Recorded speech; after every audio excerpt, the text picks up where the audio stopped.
My husband posted my body online against my will, and now I'm drowning in humiliation, searching desperately for a way to make it all disappear. Posted by you/brokenhearted temp. Last Friday, I, 34F, spent my evening with Kate, obligatory fake name, a young friend, 24F, from work, as she wanted to discuss something personal with me.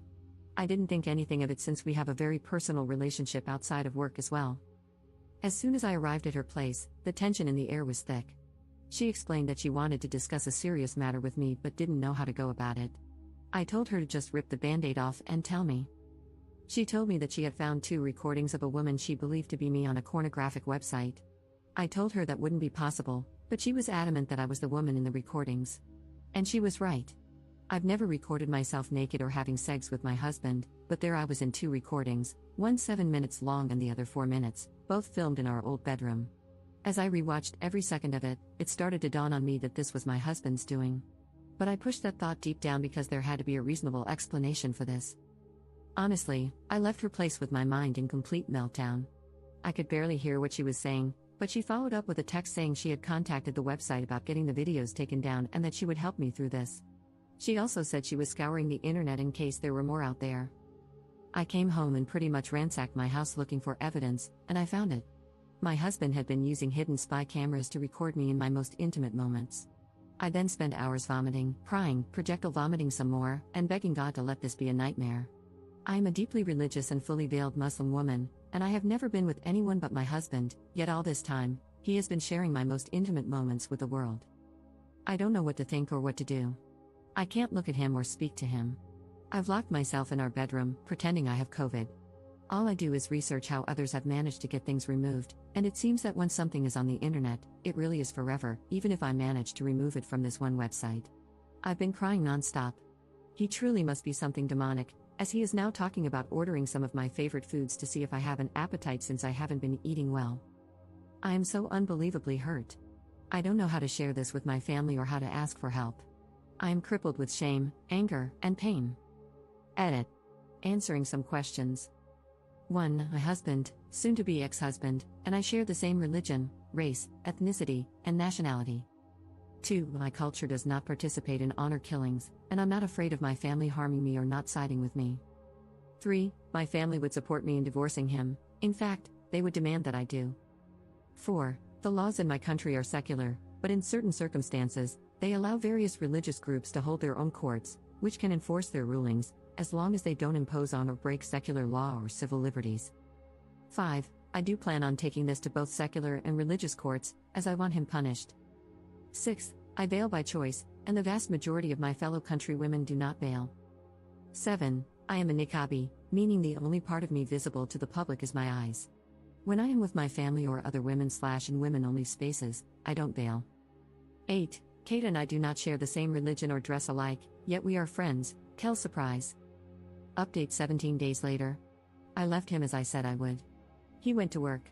The movers arrived, we packed my stuff, and we left.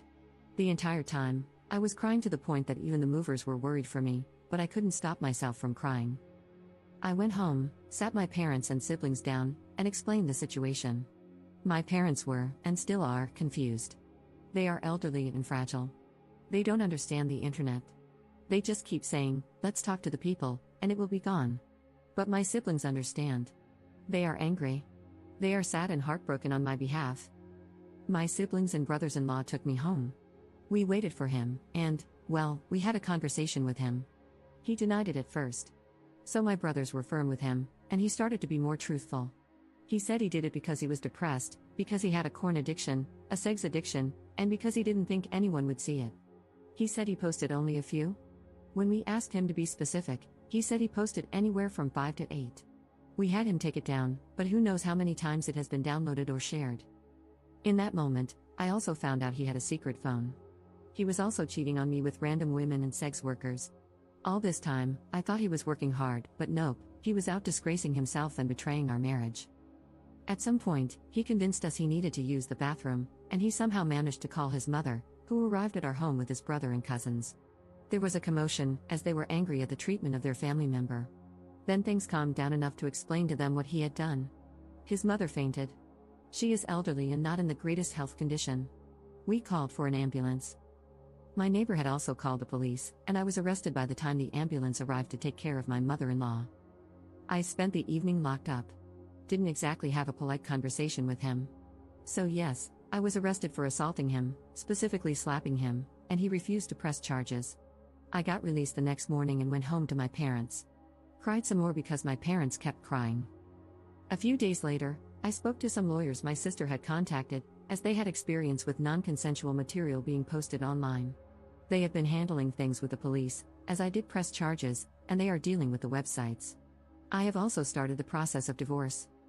I went to the clinic and got tested, and luckily, he didn't give me anything, so far, but I have another test scheduled just to make sure. I have spoken to his mother, and she apologized to me, even though it's not her fault. She told me that she understood why I want him punished. She asked that I let it stay in the hands of the law rather than hurt him or have him hurt. He's in hiding, but he still calls and texts me from random numbers. He still lies and tries to manipulate me. I've just been documenting everything he says and texts to me. Oh, at this point, everyone knows. I mean everyone, even little kids. And I feel more humiliated now than I did at first. Relevant comments. Commenter. What did you get arrested for? Ops response. Didn't exactly have a polite conversation with him. So yes, I was arrested for assaulting him, specifically for slapping him, but he refused to press charges, and the police weren't too interested in taking things further. Commenter 2. Brushes over the assault of another person. 2 wrongs don't make a right.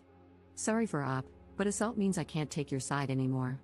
Before that, I was thinking, damn, this is so terrible, I have the utmost sympathy for op/you. But then, to assault someone to the point of being arrested, sounds like a bad bunch of apples. Your ex is a piece of crap, but he isn't going to press charges for a massive mistake you clearly made. Maybe you could have been the bigger person instead of dragging yourself down like that. Sorry if I irritate you, I'm just calling it as I see it. 2 wrongs don't make a right, and that is a hugely valuable lesson to learn in life. You came here and shared the story, and since I'm here, I'm allowed to comment on it as I see fit. Ops response. No, I don't accept this. One does not get to victimize me without me retaliating in some manner. Me slapping him does not rise to the same level as what he did to me. Nor do I care about being the bigger person or the whole 2 wrongs don't make a right. I wasn't trying to be right. I don't believe in or agree with that idea. I try to meet people where they are. Of course, you are free to your judgment, your opinions, and your comments since this is a public forum. Second update 3 months later. This man has destroyed everything I have worked for and has completely shattered the little sense of stability and safety I had left. I had to resign from my job, a job that I loved. Jobs don't come easily for me because of the way I look. I can't work there anymore because I am considered a potential danger to the children and staff, as perverted men have started harassing me at work. I work with vulnerable children, and some mothers who have heard about me have started refusing to let me work with their children. Some don't want me involved with their child because their husbands can't stop being inappropriate. Fathers have leered at me or made lewd comments, and one even offered me money to sleep with him. Men have catcalled me more frequently than ever before. Men stare at me. A man followed me from my dentist's office and groped me on the street. Random men call my phone, my family home, and my office to verbally abuse me because my husband has posted my address, personal and work emails, phone numbers, workplace address, and every other bit of my personal information online. It feels as if the eyes and judgment of the entire world are on me. Yes, the vast majority of people are sympathetic, kind, and supportive. Many have reached out, from old classmates to former colleagues, neighbors, members of my religious community, family friends, his family, and many more who have expressed solidarity and kindness. But the crazies and perverts who believe him and are like him are bolder, louder, and much more noticeable. Then I found out from my lawyers and their investigators that he was drugging me and assaulting me as I slept. I suffer from migraines and insomnia and take medication for them. He saw my medication as an opportunity to drug me with my own prescriptions. He was actually bragging on a forum where other perverts congregate, boasting about how clever he was for drugging me with my own medication. They were encouraging him to do even worse things to me. My soon-to-be ex-husband has also decided to spread rumors that I was aware of the cameras and pressured him into posting online, and there are people who believe him. He also changed his mind about not pressing charges. I went to court. The judge and prosecutors were sympathetic and dismissed the case. It was a combination of my lawyers explaining the circumstances that led to me slapping him and his subsequent actions, threatening me, attacking me, doxing me, and blackmailing me by saying he didn't care about the slap and would drop everything if I forgave him.